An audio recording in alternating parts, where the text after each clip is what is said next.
Notice of motion number 1, Ms Webb to move that the Legislative Council notes the inaugural implementation report of the Tasmanian National Preventative Mechanism, Preventing Torture and Ill Treatment in Tasmania, report to the Tasmanian Government on the implementation of the Tasmanian National Preventative Mechanism under the OPCAT Implementation Act 2021 and its 8 recommendations and related matters. The Honourable Member for Nelson.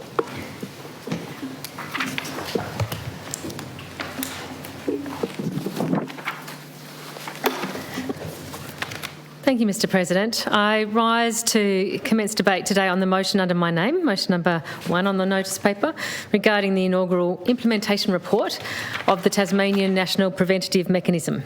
And that report is entitled Preventing Torture and Ill Treatment in Tasmania, Report to the Tasmanian Government on the Implementation of the Tasmanian National Preventative Mechanism under the OPCAT Implementation Act 2021. And it's dated November 2023. Mr President, it may surprise honourable members here to hear that I had actually hoped we would not need to bring this motion on for debate at all, given the significant role and responsibilities of the Tasmanian National Preventative Mechanism, the TNPM. This motion should not really be necessary. As many may have noted, I tabled this motion on Tuesday the 12th of December in 2023, just shy of 12 months ago. In that period of almost a year, decisive actions by government, including decisions and resourcing, could and should have rendered this motion superfluous. However, sadly, it remains as timely now as when I first tabled it nearly 12 months ago. Mr President, for the benefit of new members and those who may be watching, the logical place to begin is to provide a brief overview of exactly what the Tasmanian National Preventative Mechanism is, its role and the responsibilities. As detailed in the implementation report, the TNPM is an independent statutory body established under the State OPCAT Implementation Act 2021. A little more on the Act later. The fundamental function and objective of the TNPM is to prevent torture and ill treatment by embedding best practice human rights in places across Tasmania where people are or may be deprived of their liberty. Most people's initial assumption is this means those detained in prison or some other form of correctional institution, and are therefore surprised to discover that while that is the case, we, as in the state, also detain and deprive people of their liberty in a range of other places, including a hospital or similar place, a closed psychiatric facility, a police station or court cell complex, a vehicle used or operated to convey detainees, or any other place prescribed in accordance with the OPCAT Implementation Act 2021. Put in its broadest sense, and in accordance with Article 4 of the UN Optional Protocol to the Convention Against Torture and Other Cruel, Inhuman or Degrading Treatment or Punishment, deprivation, and I quote, deprivation of liberty means any form of detention or imprisonment or the placement of a person in a public or private custodial setting which that person is not permitted to leave at will by order of any judicial, administrative or other authority. End of quote. And for those being detained and deprived of their liberty, that application can be very broad, Mr President.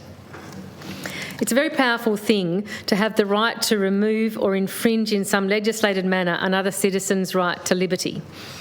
Those students of philosophical and political science will recognise that much of what is identified as modern Western culture revolves around the concept of freedom and liberty, whether you consider yourself a libertarian or not.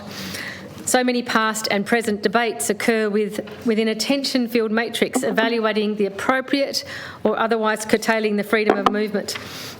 Consider the reaction we saw in recent times when we had border closures during the COVID-19 pandemic, for example, just to see that tension, where that tension emerges and sometimes erupts.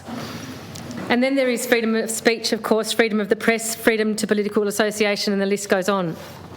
Therefore, the right of the state to curb or remove, even temporarily, these freedoms comes down to motivation and justification for doing so. An obvious justification within our criminal justice framework is state-endorsed punishment, a simplified description for correctional and penal systems. Many here would be aware of the work of social philosopher Michel Foucault in his seminal publication Discipline and Punish, The Birth of the Prison, published in 1975. Foucault traces Western history, state-sanctioned methods of punishment. Foucault's theory is the trajectory from medieval practices of state-wielded authority to inflict physical punishments through to current practices deemed more acceptable by our modern sensibilities, such as incarceration, incorporating high standards of duty of care. That evolution over centuries maps both what our society considers acceptable and also how those wielding power have adapted to how they exercise that power. Foucault postulated that modern Western societies now punish serious breaches of our social contract by targeting that which modern citizens value, our personal liberty. Additionally, the state has also assumed a non-punitive role, which we describe as removing people from their own autonomous self-care, who are assessed as posing a risk to themselves as well as potentially to others. So some in the community are surprised to discover hospitals, mental health facilities and aged care facilities fall within the remit of the UN OPCAT agreement. This recognises that with the state-sanctioned power to constrain or deprive liberty comes the equally serious risk of abuse of that power. The use of bed constraints or drugs for those deemed at risk of self-harm in medical facilities, for example, failure to provide hygiene care to abusive dementia patients, children locked down in isolation for extended periods of time in youth detention centres. All examples of state-sanctioned exercise of power via laws passed by democratically elected parliaments such as this place. Sleep deprivation, physical restraints, forced administration of drugs, isolation can all be justified as recognised and authorised forms of appropriate care, but in other circumstances they are equally recognised under international convention as forms of torture. The potential abuse of that legislative power can occur at many levels, Mr President. It may stem from isolated incidences of poor practice through to institutionalised normalising of cruelty, stigmatisation and dehumanisation. It may no longer be officially sanctioned, but cruelty, torture and stripping of human dignity can and does still occur. And that's where the UN OPCAT agreement comes in. OPCAT is countries such as Australia, when it ratified the convention in 2017, recognising its responsibility to ensure it exercises appropriately its sanctioned right to deprive liberty of its citizens and residents in specified circumstances. Ratification of OPCAT and the legislating of implementation laws such as Tasmania did in 2021 is recognition that the potential for the abuse of those rights and powers and potential abrogation of those responsibilities exists. If not it is not some far-flung conspiracy theory, it's real and it can happen here. So, Mr President, when this Parliament passed the OPCAT Implementation Bill 2021, which came into law on the 20th of January 2022, Tasmania was the first Australian jurisdiction to do so in compliance with Australia's responsibilities upon ratification of the protocol. And no law is ever perfect, Mr President. However, this is something of which we deserve to be proud.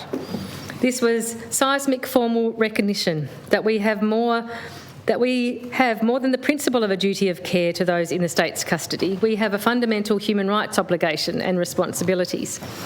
Which brings us back to the Tasmanian National Preventative Mechanism, the TNPM, established as an independent permanent monitoring body of those human rights within Tasmania's prisons and places of detention deprived of liberty under Part 2 of the OPCAT Implementation Act 2021. Mr President, although the focus of this motion is on the TNPM implementation report, which I'll now turn to, it's important to place both the TNPM and this report within that broader historic international and national human rights framework and obligations in order to fully recognise the significance of this independent statutory entity and the implications of inadequate state action and resourcing in relation to it. Mr President, the Preventing Torture and Ill-Treatment in Tasmania implementation report of the TNPM not only describes what the TNPM is, but more importantly, provides a detailed synopsis of how it intends to undertake its mandated responsibilities. This report, which was released publicly on the 1st of December 2023, provides a detailed account of the processes, consultation and timelines undertaken to develop the Tasmanian NPM in accordance with both our Act and the ongoing development of the national OPCAT framework consistent with Australia's obligations under OPCAT. According to the implementation report, the project's objective was, and I quote, to design an NPM framework that is appropriate for Tasmania, embraces contemporary best practice and provides a roadmap for its operationalism.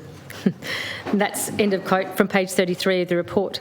That roadmap includes the development of the series of expectations for the treatment of people deprived of their liberty. These expectations are intended to be working documents used to support the TNPM by detailing facility visit processes and criteria. They are currently available on the TNPM website and are intended to operate as living documents. The implementation report also provides projected establishment and ongoing operational budgets, plus a series of recommendations. It truly represents a substantial and impressive body of work undertaken over a mere 12 months between September 2022 and September 2023, with Tasmania at the forefront of developing an OPCAT-compliant operational model. Time constraints today prevent me from reviewing in detail the implementation report, but others are, of course, able to do that at their leisure. Instead, today I wish to focus on the report's 8 recommendations, as detailed in the motion that we have before us. And further, in the interest of efficiency, rather than go through the 8 individually, I shall instead discuss them thematically. So, Mr President, the first of those themes is independence. The statutory and operational independence of the TNPM is non-negotiable. As acknowledged in the then Attorney-General's second reading speech of 2021, in order to be compliant with OPCAT, each and every Australian state and territory needs, and I quote, former Attorney-General Elise Archer MP, to designate an independent monitoring body for the prevention of torture and ill-treatment at the domestic level, which the protocol names the National Preventative Mechanism, or NPM for short, end of quote. So an independent monitoring body, Mr President. Recommendations 1, 2 and 7 go to the best model by which to implement an effective independent monitoring body. Given it was mooted during debate, the Tasmanian NPM would be added to the multiple hats already collected by the Tasmanian Ombudsman, in particular, including also the role of the custodial inspector. Arguments were put forward at the time to establish the TNPM as separate to and distinct from the Office of the Ombudsman, which currently has 7 separate roles at last count, Mr President. And clearly this view was reinforced by the first recommendation of the TNPM, which was be established as a new specialised institution separate from the Ombudsman. It is also reiterated by the current Ombudsman in the implementation reports forward, where he states, and I quote, "A key outcome of this project is that the Tasmanian NPM must stand on its own, led by a person that does not concurrently serve as Ombudsman," end quote.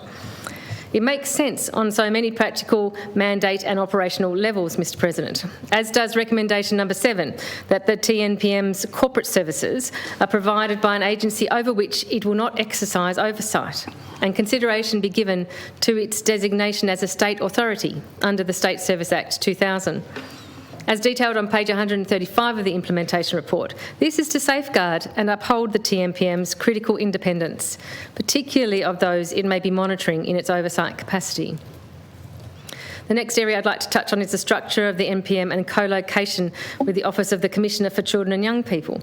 In addition to concerns raised about yet further hats being placed on the current Office of the Ombudsman's role, members who participated in the 2021 debate would recall the discussion regarding the fact that the role does not need to be filled by a single individual or office. Arguments were put forward at the time to establish the TNPM as a multiple grouping, delivering on the mandated roles, and referring in support of that position to the few available international examples of models at the time which utilised multiple independent entities to comprise their respective NPMs. New Zealand's NPM, for example, consists of a group of statutory bodies which co-share their oversight responsibilities, including the New Zealand Ombudsman, the Independent Police Conduct Authority, the Children's Commissioner and Commission, and the Inspector of Service Penal Establishments, all coordinated by the New Zealand Human Rights Commission, which acts as a central NPM. In that context, the implementation report's recommendations 3, 4, 5 and 8 are highly pertinent and, in my opinion, should be adopted expeditiously, particularly in light of current discussions regarding the formation and structure of the new Commission for Children and Young People in this state. Now it is opportune to consider in a holistic and integrated manner how that fits alongside the TNPM. The specific and reiterated recommendation of the inclusion of the Children's Commissioner as a co-member of the operational TNPM is also highly relevant and significant formal recognition of the different human rights responsibilities, rights and obligations when it comes to detaining and depriving the liberty of our children and young people, whether for restorative justice, health, education or other reasons. And it shouldn't need pointing out that in light of the Commission of Inquiry, this recognition as articulated via these recommendations must be heeded.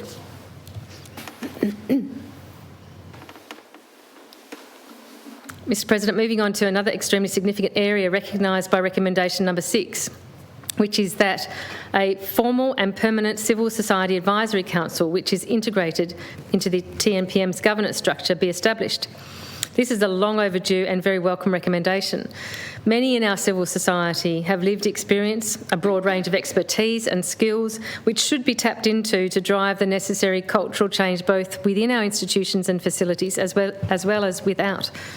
The TNPM has a mandated educative function which is fundamental to the premise of prevention. Educating and driving cultural change amongst our policy developers, implementers, legislators, budget designers, schools, workplaces, etc. can only do so with the active engagement with and utilisation of our civil society individuals and organisations, such as our local groups, Tas OPCAT, which comprises lived experience, policy and academic expertise, as well as operational and community delivery skills. So here, Mr President, to recommendation number 6. And Mr President, the implementation report presents a comprehensive document culminating 12 months of work. It must be acknowledged that, as stated by the Custodial Inspector in his foreword to the report, the funding provided in both the 2022-23 and 2023-24 state budgets reflected the initial requests to undertake the implementation project and hire the necessary staff required for that project. However, there now appears to be a worrying stagnation of government support and resourcing. On the 7th of August this year, we saw the Tasmanian Custodial Inspector take a highly unusual public step. Custodial Inspector, Mr Richard Connick, issued a media statement calling for urgent funding to support the further implementation of OPCAT in Tasmania, saying that vulnerable people in the community are being left at risk of being deprived of their human rights. Further, despite funding the initial implementation planning, Mr Connick states funding commitments following the release of the implementation report remain unclear, while there is an urgent need for the implementation of OPCAT in Tasmania to ensure that all people deprived of their liberty are treated humanely and in accordance with fundamental human rights. Yet when the September state budget for 2024-25 was delivered, Mr President, we see a measly $300,000 provided to the TNPM. When we examined the Ombudsman during the Legislative Council budget estimate scrutiny hearings on Monday the 23rd of September this year, here's a brief snippet of that examination on this topic. I asked in that estimate of the Ombudsman, perhaps we could ask the Tasmanian TNPM how many visits are made possible under the $300,000 a year. Mr Connick replied, "Thank you, effectively not many, if any at all." Chair, effectively not many.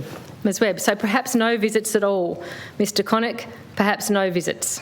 And Mr Connick further said, "One thing that I can do with that money is make the position of the director a permanent one, but that's about all I can do with it." So, Mr President, despite funding a 12-month implementation project which delivered a comprehensive report, including a budgeted proposal covering the establishment and operations of the TNPM, which required, according to that report, approximately $1.5 million for the financial year of 2024-25 and $1.7 million for the financial year of 2025-26, when it was projected that TNPM would be fully functional, the government, in its wisdom, provides a tokenistic $300,000. Tempting to disparage this as a joke, Mr President. However, the deprivation of liberty of our fellow Tasmanians is not a joke, not even a bad one. Instead, what this failure to adequately respect the role of the TNPM and fund it accordingly indicates, Mr President, is that Tasmania is largely compliant with our national and international obligations solely on paper. Disappointingly, Tasmania is not complying with nor delivering on the intent and the spirit of our OPCAT law, which we so laudably passed first in nation. And this failure is not due to any negligence on behalf of the Tasmanian National Preventative Mechanism and the wonderful work that it has put in to providing a model through its implementation report. Mr. President, I could go on with my concern and outrage, actually, about the blatant disregard and gaslighting of the community the government has indulged in here via their failure to take their own legislation seriously. It is evident they hold in contempt Tasmanians' human rights, as demonstrated by their disregard for the fact that the state has a responsibility to ensure the TNPM is funded and resourced so that it can deliver on its legislative requirements. And this brings me to two clauses 2 and 3 of the motion before us, Mr. President. I note that despite Mr Connick in the implementation report's foreword urging the state government to accept the report's recommendations in full, there does not appear to be a formal response by the government to this report, despite it almost being a year since it was publicly released. And quite frankly, Mr President, that's not good enough. Although, sadly, it's highly in keeping with the tokenistic $300,000 provided in a budget that will not even allow the TNPM to undertake its core functions. I hope we will receive today a formal response to the implementation report of November 2023 during the government's contribution, and that this overdue response announces a full acceptance of all the recommendations detailed in the comprehensive report, as detailed in clause 3A of my motion. Further, as requested in clause 3B of my motion, it is incumbent the government provides a detailed progress update on the implementation of the report's recommendations, particularly given some of those recommendations' relevance to the ongoing implementation of both the Disability Royal Commission recommendations and the Tasmanian Child Sex Abuse Commission of Inquiry recommendations. And finally, clause 3C is clearly imperative, not only in light of the government's egregious budgetary funding fail, but also in recognition of the fact it is incumbent upon both government and parliament to ensure independent statutory entities are resourced appropriately to deliver the legislated functions and responsibilities that they have. This Parliament, in 2021, passed nation-leading legislation recognising we had a fundamental responsibility to protect the human rights of Tasmanian citizens, residents, children and vulnerable, upon whom the State of Tasmania may exercise its sanctioned capacity to deprive them of their liberty from a range of punitive and non-punitive reasons. And therefore, I cannot stress enough, Mr President, this Parliament continues to have just as active a responsibility to ensure those recognised human rights are actually and in reality being protected. Not just by some written piece of law put on the statutes and then underfunded and forgotten about, but by a properly resourced and functioning independent statutory oversight entity. We cannot formally recognise that risk to human rights and then attempt to outsource responsibility for protecting those rights to an office with a name and maybe one full-time staffer, but which, as has been clearly placed on the public record, will not be able to conduct any inspections of those sites where deprivation of liberty is occurring. Its fundamental role. If we do so, then we need to publicly acknowledge that we have set the TNPM up to fail, that we only intend to comply with our international OPCAT obligations as some form of merely mouth lip service. If that's the case, then this Parliament and this government should have the guts to say that's the case and stop the sham. Or this Parliament holds the government to account, holds them to the intent and spirit of the OPCAT Convention and its own OPCAT Implementation Act of 2021 and demands action and appropriate resourcing. On the matter of funding, I am aware from the beginning it was flagged by the state government that they would be in talks with the Commonwealth regarding funding contributions towards the funding of state and territory NPMs under the national NPM model. I'm also aware the Commonwealth NPM has issued recent statements also decrying the failure to fund the NPM model adequately via the most recent federal budget, which is also extremely disappointing. However, Mr President, the state government cannot avoid the fact that it is responsible for ensuring its own statutes are workable and functioning. While it would be helpful for some joint contribution from the Commonwealth, no doubt, the fact remains it is state legislation and the Tasmanian government has a responsibility for the core operational funding of the Tasmanian NPM. No ifs or buts about it. It is necessary to point that out, just in case the government's response here today makes a feeble attempt to shift the lack of funding blame to their federal counterparts. May I say right now to the government, please don't waste this chamber's time with any such claim, because it will not wash. In conclusion, Mr President, I reiterate my opening comments. I had hoped when I tabled this motion in December last year, it would quickly become redundant due to a formal government acceptance of the implementation report's recommendations and commencement of an appropriate resourced action plan. Yet, as we know, this motion unfortunately is still relevant almost 12 months on. I wish to briefly revisit the former Attorney-General's second reading speech as referenced earlier. As we know, courts and others look to second reading speeches to assess intent and purpose of legislation. The intent and purpose of the OPCAT Implementation Act 2021 can be interpreted by the following statement from the former Attorney-General made during debate, and I quote, "Our government is committed to ensuring that people in places of detention are treated humanely, appropriately and in accordance with the international law.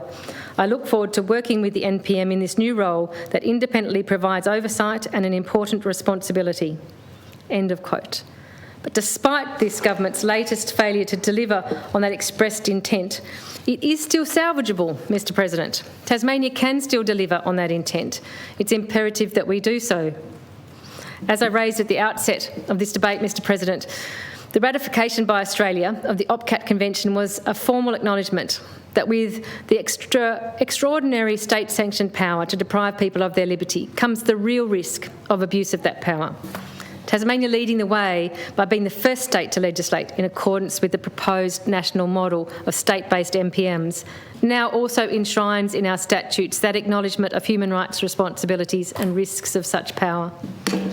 And as the ultimate legislators, this Parliament not only has the right but an obligation to see that such an acknowledgement of the need for legislated oversight of such a power is then enacted and resourced swiftly and comprehensively in an accountable way. Finally, I wish to also take this opportunity to remind members of an invitation they would have received recently from the TNPM to attend a briefing on the 27th of November next week in the Long Room, commencing at 1 p.m. This briefing will include a presentation on a supplementary report on the TNPM's mandate, plus the TNPM's annual report for 2023-24. And significantly, this briefing will also include OPCAT expert Mr Ben Buckland from the Association for the Prevention of Torture in Geneva. While recognising that that is not necessarily the lightest of subjects to be contemplating during our lunch break, I would urge members to try to attend, even briefly, to benefit from that briefing. Mr President, on that, I commend the motion to the House.